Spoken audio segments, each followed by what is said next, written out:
कभी कभी हम दूसरों को खुश करने में इतने खो जाते हैं कि खुद को ही भूल बैठते हैं।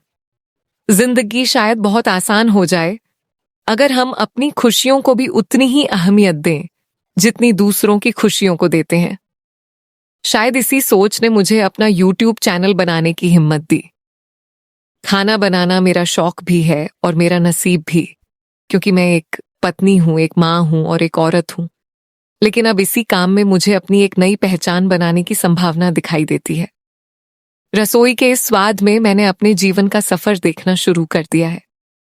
सुबह से रात तक हर दिन जो समय मैं इस रसोई में बिताती हूं, वही अब मेरे सपनों का रास्ता बन गया है।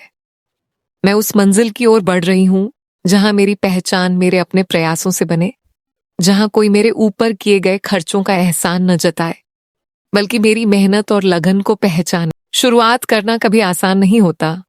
घर के काम, बच्चों की जिम्मेदारियां और परिवार की जरूरतों को पूरा करने के बाद अगर अपने लिए थोड़ा सा समय भी मिल जाए तो उम्मीद और भी मजबूत हो जाती है।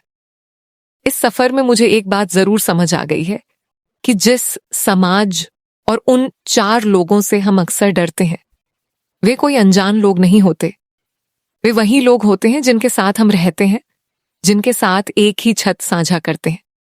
इनमें माँ, पिता, भाई, बहन, पति, पत्नी, सास या परिवार का कोई भी सदस्य हो सकता है, क्योंकि स्क्रीन के उस पार बैठे लोगों को इस बात से कोई फर्क नहीं पड़ता कि आप क्या कर रहे हैं या क्या बनना चाहते हैं, बल्कि वे तो आपका हौसला बढ़ाते हैं, आपको अपना समय देते हैं और आपकी कोशिशों की सराहना करते हैं।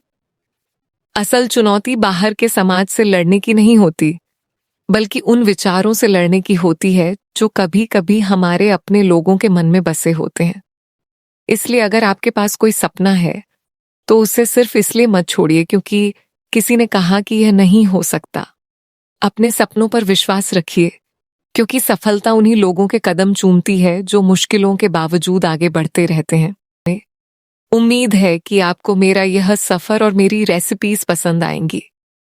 आज मैं फिर उसी मोड़ पर खड़ी हूं, एक नई उम्मीद के साथ, यह विश्वास लिए कि कहीं ना कहीं सफलता मेरा इंतजार कर रही है। मेरे इस सफर का हिस्सा बनने के लिए आपका दिल से धन्यवाद।